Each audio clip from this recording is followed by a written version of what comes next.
함께 오늘 나누실 말씀은 예레미야 33장 1절에서 3절까지의 말씀입니다. 구약성경 1106조 예레미야 33장 1절에서 3절까지의 말씀, 우리 다 같이 함께 한 목소리로 합독하시겠습니다.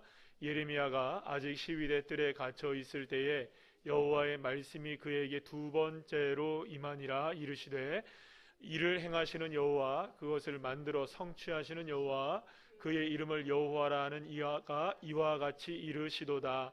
너는 내게 부르짖으라. 내가 내게 응답하겠고 내가 알지 못하는 크고 은밀한 일을 내게 보이리라. 아멘. 할렐루야. 옆에 있는 분들과 인사 나누겠습니다. 반갑습니다. 예, 감사합니다. 2주 동안 저희들이 금요일 밤 예배를 드리지 않았죠. 예, 그래서 오늘 행여나 오늘도 쉬시는 줄 알고 안 나오실까봐 떨고 있었는데 한 분 한 분 들어오셔서 감사하게 예배를 드리게 되었습니다.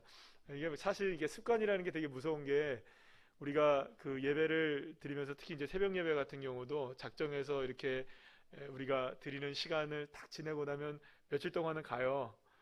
그리고 또 몇 주 동안도 가고 한 달도 가는데, 조금 지나고 한 이틀만 빠지면 어떻게 합니까? 그 다음에 새벽 예배 나오기가 되게 힘들어지거든요.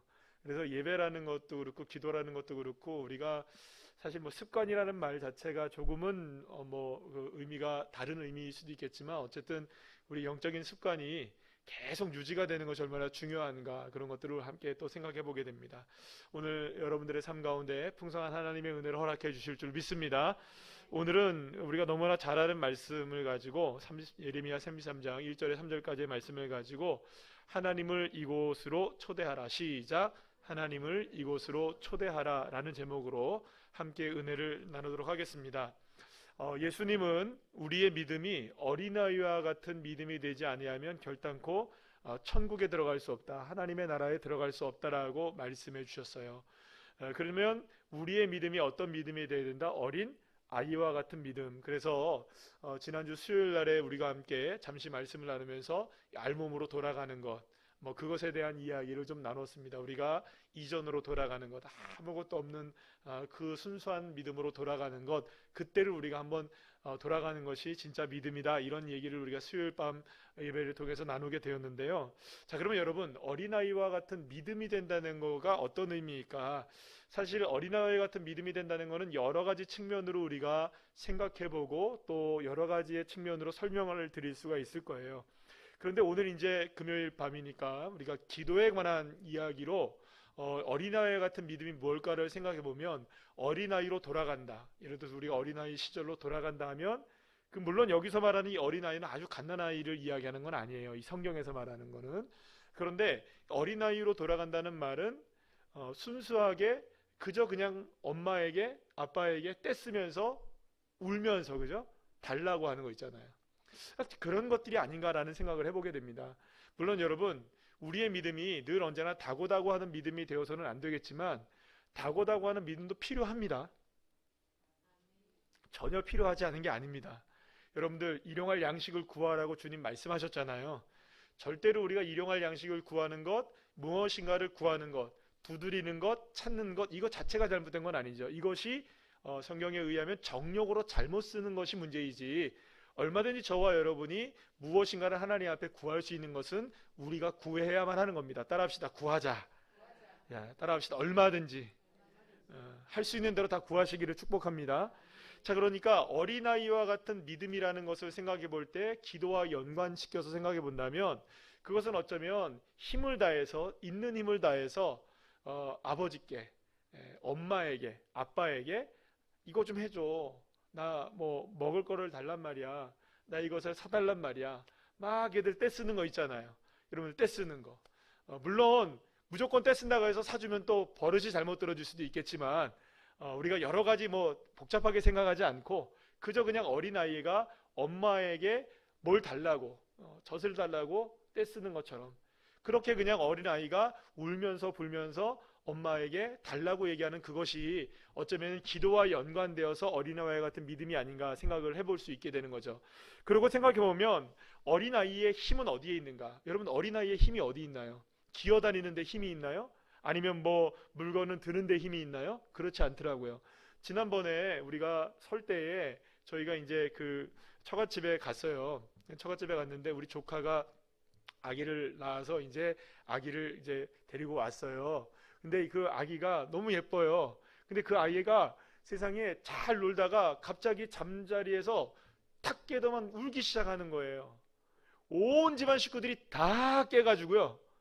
그러니까 저희들도 할머니 할아버지니까 그 조카에 의하면 이제 조카 손주니까 저희도 다 일어나고 또 저희 아버님 아버님 다 일어나고 또 모든 식구들이 다 일어났는데요. 그 아이 하나를 어떻게 할 수가 없는 거예요. 도대체 왜 일어나? 도대체 뭐 때문에 그러냐? 아무리 뭐 해도 되질 않는 거예요. 초보 엄마는 더 멘붕이 오고 초보 아빠도 멘붕이 오고 아기를 키워봤던 저희들도 멘붕이 오고 예, 저희 어머님 아버지는 또 멘붕이 오고 모두가 다 멘붕이 온 상황에서 몇 시간을 지내는 거예요. 몇 시간을. 아이 하나 우니까 온 집안이 초긴장이 되는 거예요. 도대체 뭘 해줄까? 어떻게 해줄까? 이렇게 제 얼굴 보고 더 울고 어떻게 방법이 없는 거예요. 그러니까 아이 하나가 울게 되면 여러분들 생각해 보시면 모든 것들이 초긴장 상태가 되는 거예요. 도대체 얘가 왜 이러지? 그러니까 아이에게 힘은 무엇이 힘이냐? 우는 게 힘인 거예요. 제 말에 동의를 하십니까? 예, 맞죠? 우는 게 힘인 거예요. 그렇기 때문에 그런 의미에서 여러분들 오늘 본문을 3절 말씀을 우리 다시 한번 읽어보실까요? 이해가 확 다가옵니다. 다 같이 시작. 너는 내게 부르짖으라. 내가 내게 응답하겠고 내가 알지 못하는 크고 은밀한 일을 내게 보이리라. 아멘. 부르짖으라. 부르짖으라는 거. 어떤 의미일까요? 그저 그냥 하나님께 정말로 주님을 찾으면서 아버지를 의지하고 하나님을 바라보면서 그냥 울면서 기도하라는 의미가 아닐까요? 그래서 여기서 여러분들 부르짖자라는 의미를 찾아보면 이 카라라는 히브리어를 썼는데 여기에는 부르짖다라는 말이 선포하다는 의미가 있고 동시에 어떤 의미가 있냐면 소원하다라는 게 있어요. 그럼 여러분 어떤 의미냐면 이런 겁니다. 선포하다는 것은 무엇을 선포하는 겁니까? 하나님의 능력을 선포하는 거죠. 그죠? 응애하면 어떻습니까? 엄마의 능력을 보여줘 이거잖아요. 그죠? 맞나요? 안 맞나요? 맞잖아요. 아이가 응애하고 울면 엄마 아빠의 능력을 보여줘 나를 좀 잠재워 달란 말이야. 내 울음을 멈추게 해달란 말이야. 이거 아니겠어요? 그러면서 동시에 한 가지를 더 생각할 수 있는 게 뭘까요, 여러분? 엄마 여기 와 있어야 돼. 아빠 여기 와 있어야 돼. 소환하는 거죠. 울면, 불면 엄마 아빠의 능력이 내게로 소환되어진다는 의미가 있는 거예요. 부르짖다는 의미가 어떤 의미인 줄 아시겠어요, 여러분? 하나님의 이름을 부르고 전능하신 주의 이름을 외칠 때마다 주님의 역사를 선포하는 것인 동시에 주님의 능력이 내게로 소환되어져 온다. 주님의 능력이 초청되어지는 것. 그러니까 사랑하는 여러분, 우리가 부르짖어 기도할 때 그 기도는 우리가 할 수 있는 최대의 힘과 최대의 능력을 끌어당기는 장치라고 말할 수 있는 것이죠.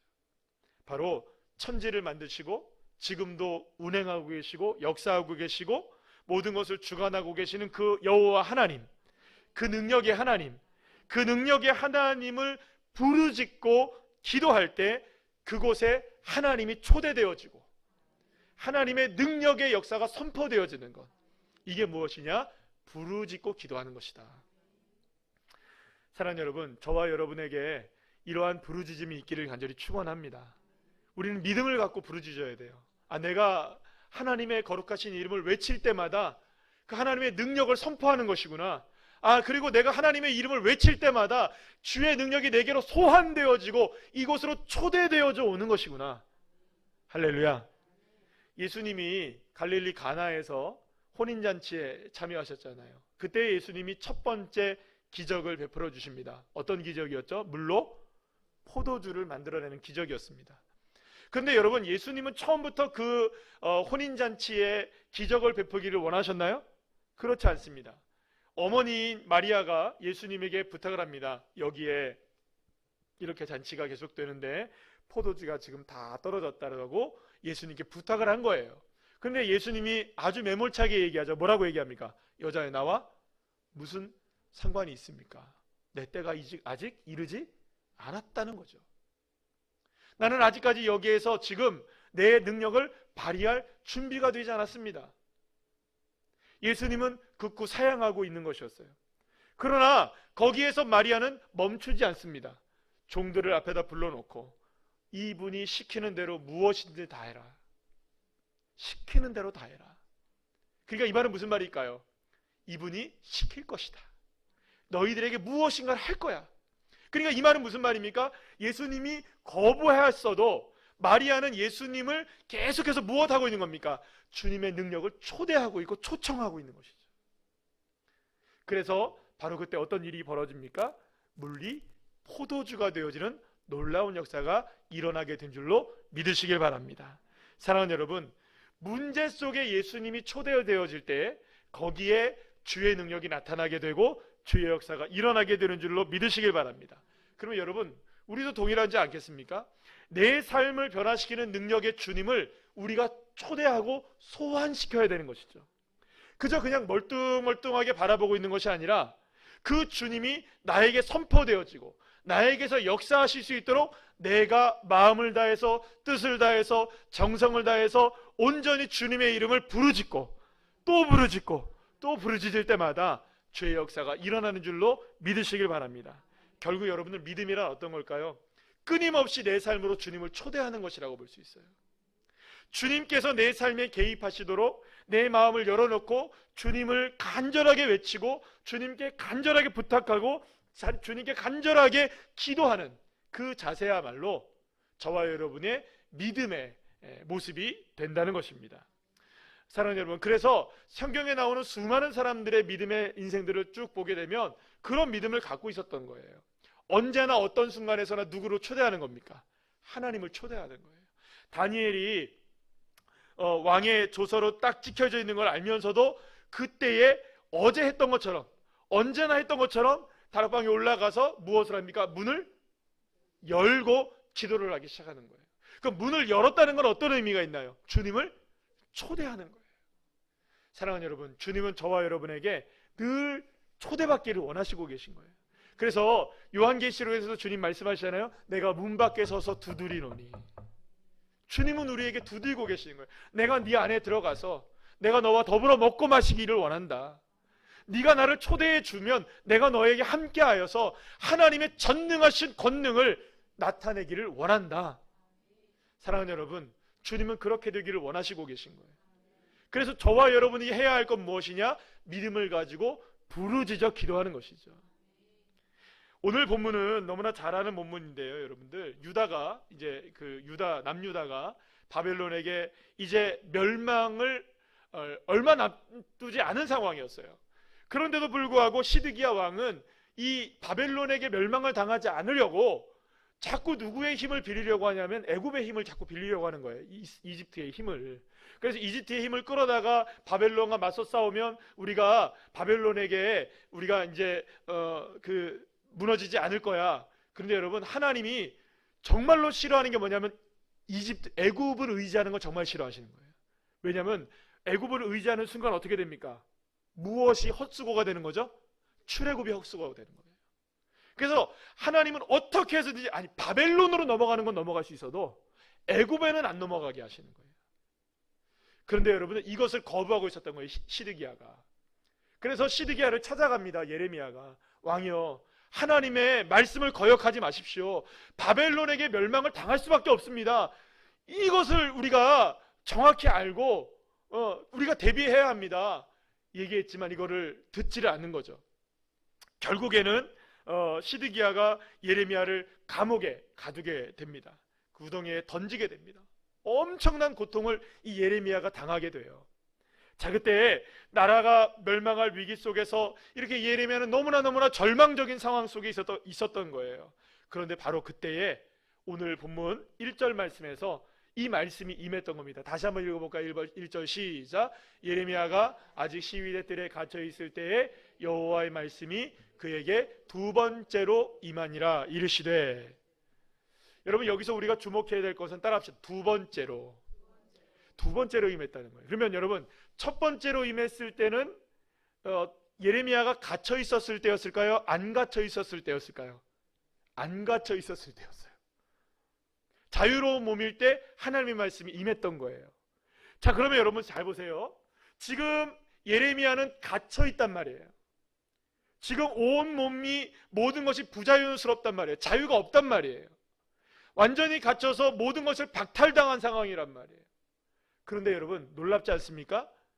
자유로운 몸일 때에도 주님의 말씀은 예레미야에게 임하였고, 갇혀 있을 때에도 예레미야에게 하나님의 말씀을 동일하게 임하시는 겁니다. 여러분, 이걸 잘 기억하셔야 돼요. 우리가 자유로울 때, 갇혀져 있지 않을 때만 하나님이 나와 함께 하시는 것이 아니라, 우리가 갇혀 있고 자유가 박탈당하고 어떤 어려운 환경 속에 우리가 있다 할지라도 하나님이 나와 함께 하시는 역사, 나에게 임재하시는 역사, 나에게 역사하시는 역사는 결코 여러분들 변함이 없으신 줄로 믿으시길 바랍니다. 예레미야가 갇혀 있기 때문에 하나님의 능력이 제한되느냐? 그렇지 않다는 거예요. 예레미야가 갇혀 있다 할지라도, 갇혀 있지 않다 할지라도 하나님의 능력에는 전혀 상관이 없고 문제가 없는 거예요. 어제나 오늘이나 영원토록 동일하신 하나님, 어떤 상황과 어떤 형편과 어떤 모습이라 할지라도 하나님의 능력에는, 여러분, 존재 자체의 능력과 그 능력과 힘과 권능에는 여러분 조금의 차이도 있지 않음을 여러분 믿으시길 바랍니다. 그러면 여러분 생각해 보세요. 우리는 그렇잖아요. 조금만 갇혀 있고 조금만 어려움을 느끼면 도대체 하나님은 능력을 다 하신 건가? 하나님은 어디 계신 건가? 이런 생각하지 않습니까? 그럴 때 우리 기억해야 됩니다. 아, 예레미야에게 두 번째 말씀이 임했지, 나에게도 이 상황 속에서 주님의 말씀이 임할 수 있다. 나에게도 역사하신다. 그러니 너는 내게 부르짖어라. 할렐루야. 우리가 그때 부르짖을 때 주님이 그곳에 초대되어지고 하나님의 역사가 일어나는 줄로 믿으시길 바랍니다. 그러니 여러분, 이거는 좀 더 나아가서 더 큰 의미를 갖고 있는 거예요. 자, 이스라엘 백성들이 이제 바벨론에게 멸망을 당해요. 그리고 70년 동안 어떻게 됩니까? 바벨론에게 포로 끌려가게 돼요. 그럼 여러분, 그 모든 고난의 시간을 이제부터 시작된단 말이에요. 그럼 여러분 생각해 봅시다. 이스라엘이 멸망을 당하고 예루살렘이 파괴되어지고 성전이 파괴되어지고 이스라엘 백성들은 뿔뿔이 다 흩어지고 바벨론의 포로로 잡혀가는 이 어마어마한 엄청난 고난의 현장을 당하게 되고, 이 엄청난 아픔의 역사적 현장 속에서 이제 이스라엘 백성들이 이제 거하게 되는데, 여러분, 그러면 그때는 하나님은 어디 계실까요? 그때 하나님은 어떻게 역사하실까요? 사랑하는 여러분, 그때에도 하나님은 동일하게 역사하시는 것입니다. 여러분 믿으십니까? 예루살렘 성전이 파괴되었다고 이스라엘 백성들이 죽는 게 아니라는 거예요. 여러분들, 예루살렘이 파괴되었다고, 성전이 파괴되었다고, 나라가 멸망했다고 하나님이 멸망한 것이 아니라는 겁니다. 아무리 나라가 멸망하고 여러분 성전이 망가지고 모든 것들이 다 파괴되어지고 포로로 끌려간다 할지라도 그곳에서도 하나님은 역사하시고, 여러분 시편에서 그런 말씀이 있잖아요. 바다 끝에 새벽 날개를 쳐서 바다 끝으로 주님의 낯을 피해서 도망간다 할지라도 그곳에서도 누가 계시는 겁니까? 여호와 하나님의 손길이 거기 계시는 거예요. 사랑하는 여러분, 그렇기 때문에 예레미야는 이 말씀에 너무나 놀라운 은혜를 받는 거예요. 위로를 받는 거예요. 아, 그렇구나. 내가 이렇게 비록 갇혀 있다 할지라도, 이스라엘 백성들이 멸망한다 할지라도 그곳에 역사하시는 하나님이시구나. 나에게 말씀하시는 하나님, 나에게 역사하시는 하나님, 내가 갇혀 있다 할지라도 그것과 상관없이 역사하신 하나님이시라면 하나님은 정말로 전능하신 하나님이시다. 그래서 여러분, 모든 것이 다 막혀 있어도 여러분 하늘만은 열려 있는 줄 믿으시길 바랍니다. 고린도후서 4장 7절에서 우리 9절 말씀, 우리 쉬운 성경의 말씀으로 함께 다 같이 한번 읽어볼까요? 시작. 우리는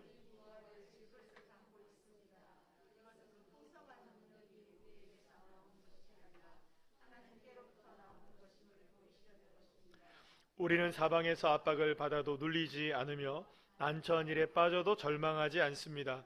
핍박을 당해도 버림을 받지 아니하고 매를 맞아 넘어져도 망하지 않습니다. 할렐루야. 왜 우리가 사방이 막히고 모든 것이 절망적인 상황이라 할지라도 우리는 망하지 않느냐? 하나님께로부터 오는 은혜가 있기 때문인 것이죠. 하나님께로부터 오는 은혜. 그래서 저와 여러분은 어떠한 순간에서도 우리의 초점이 누구에게 맞춰져야 될까요? 하나님의 은혜에 맞춰져야 돼요. 어쩌면 모든 것이 막혀 있을 때야말로 하나님을 바라보고 기도하고 부르짖기에 가장 최적의 조건인 상태가 되는 겁니다. 여러분 그렇잖아요? 많은 것들이 있으면 그것저것 이것저것 본다고요, 여러분들. 우리가 신경을 제대로 쓸 수가 없어요. 그렇잖아요. 그런데 더 이상 신경 쓸 수 있는 것들이 다 막혀지고 딱 하나만 남았을 때, 그때야 비로소 누가 보이기 시작하는 걸까요?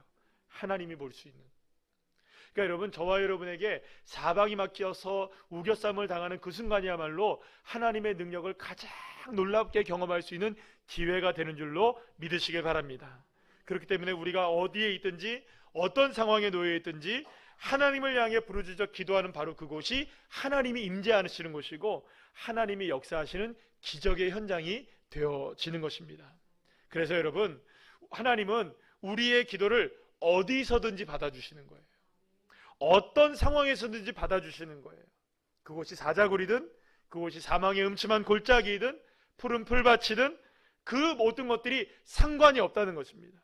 오직 주님을 바라볼 수 있는 그 시간, 그때가 저와 여러분에게 가장 귀한 시간임을 여러분 기억하시길 바랍니다.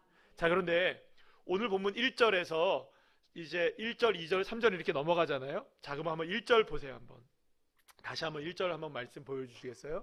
1절 말씀 보시면 이렇게 나옵니다. 예레미야가 아직 시위대 뜰에 갇혀 있을 때에 여호와의 말씀이 그에게 두 번째로 임하니라 이르시되, 그리고 3절로 바로 넘어가는 게 딱 맞아요. 한번 3절 한번 보여주시겠어요? 너는 내게 부르짖으라. 그죠? 딱 맞죠? 뭐 군더더기 없잖아요. 주님이 딱 이르시되 너는 내게 부르짖으라. 딱 맞잖아요. 그런데 하나님이 굳이 여기에 어떤 말씀을 집어넣냐면 2절 말씀을 집어넣으셨어요. 그죠? 그러니까 1절에서 3절로 바로 넘어가도 괜찮은데 굳이 하나님이 2절 말씀을 집어넣으셨단 말이에요. 그럼 2절이 뭔가 한번 읽어볼까요? 시작. 이를 행하시는 여호와, 그것을 만들며 성취하시는 여호와, 그의 이름을 여호와라는 이가 이와 같이 이르시도다. 아멘. 여러분, 3절로 넘어가도 되는 말씀 가운데 그저 2절을 한 번 더 툭 집어넣는데 그저 그냥 심심해서 집어넣는 게 아니에요. 여기에 보면 2절 말씀에 보면 반복적인 단어가 나옵니다. 그게 뭡니까? 따라합시다. 여호와, 여호와, 여호와. 하나님의 이름이, 그것도 거룩하신 하나님의 이름이 3번이나 등장을 하게 돼요. 여러분, 이건 굉장히 이례적인 말씀입니다. 여러분, 이스라엘 백성들은 여호와라는 이름을 입에 잘 올렸을까요? 안 올렸을까요? 안 올렸어요, 여러분들. 왜냐하면 여호와라는 이름을 올릴 때마다 그것이 불경건해질까봐 여호와의 이름조차를 이렇게 이야기하지 않았어요, 여러분들. 근데 그 여호와라는 이름의 의미가 뭔지 아시죠, 여러분? 따라합시다. 스스로 있는 자. 그러면 여러분, 이 말은 무슨 말일까요? 그 무엇에게도 속박되지 않고 자유로우신 분, 창조주이신 분, 전능하신 분, 그 어떤 것에도 얽매이지 않는 분, 갇혀있다 할지라도 갇히지 않으시는 분, 여러분 사방이 막혀있다 할지라도 막히지 아니하시는 분, 그분이 여호와 하나님이시라는 것입니다. 그러니까 여러분, 하나님은 지금 예레미야에게 이렇게 얘기하고 있는 거예요. 너 지금 갇혀있지? 그런데 나는 여호와야. 너 지금 막혀있지? 그런데 나는 여호와라니까. 네가 지금 어려운 상황 가운데 있지? 그런데 나는 여호와야. 스스로 있는 하나님이야. 나는 갇히지 않는 하나님이야. 내 능력은 한이 없어. 나는 창조주이며 나는 지금 다스리고 있고 모든 것을 주관하고 있고 역사하고 있는 것을 너는 분명히 알아야 한다. 예레미야야. 얘기하고 있는 것이죠. 사랑하는 여러분, 고난을 당할 때 그 고난은 우리의 삶을 너무나 힘겹게 만듭니다. 그러나 그 고난이 하나님의 손에 올려져 있다면 이야기는 달라지는 거죠. 이 고난이 결코 고난으로 끝나지 않는다는 것을 여러분 믿으시길 바랍니다. 우리의 고난이 하나님의 손에 올려졌을 때는 달라지는 거예요. 그래서 지금 하나님이 예레미야에게 무슨 말씀을 하고 있는 겁니까? 너 지금 갇혀져 있지만 그 갇힌 건 내 손 안에 있다. 할렐루야.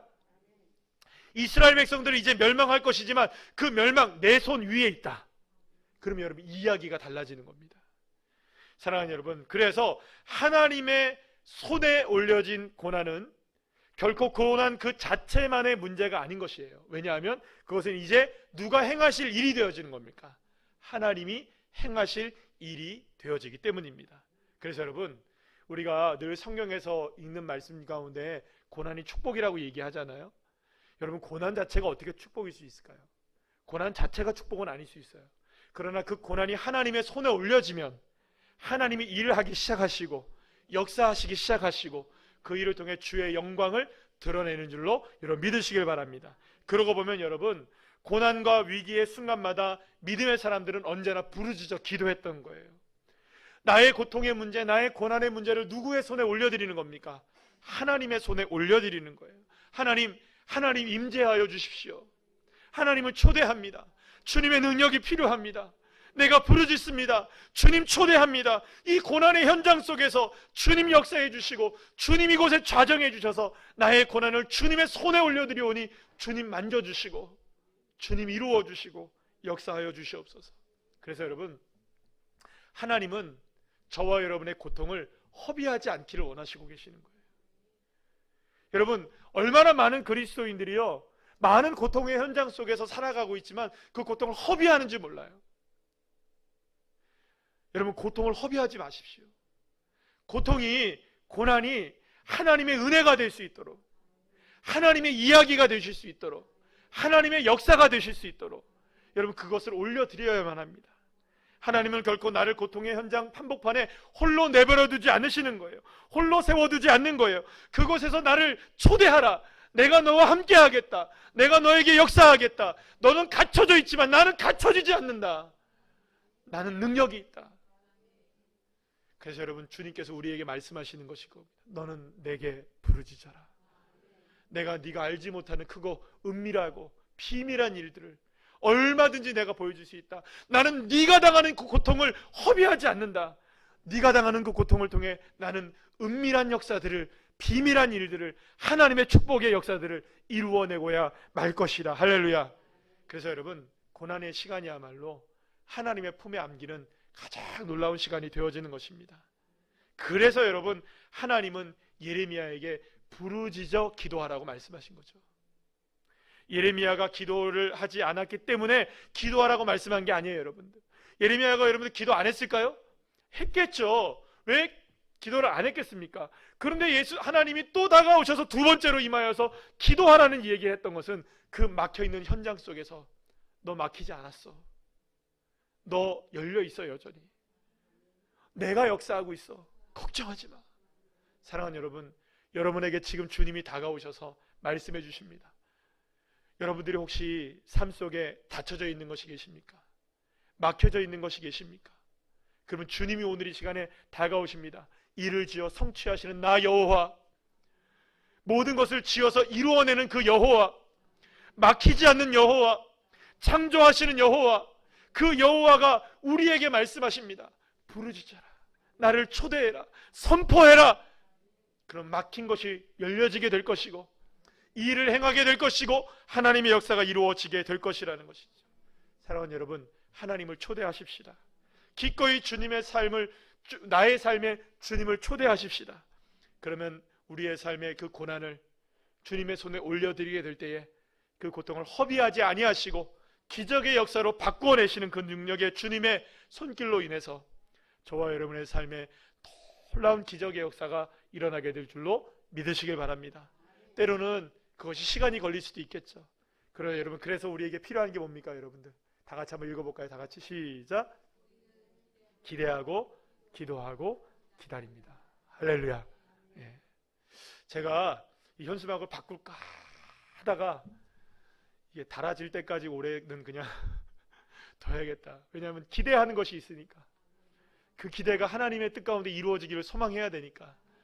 사랑하는 여러분, 우리 기대합시다. 우리의 것들을 주님의 손에 올려드려서 주님께서 역사하실 수 있도록 주님을 초대하여서 이곳에 초대하셔서 내 삶의 자리에 초대하셔서 주님의 능력을 경험하게 되는 믿음의 자녀들 한 사람 한 사람 다 되시기를 간절히 축복합니다.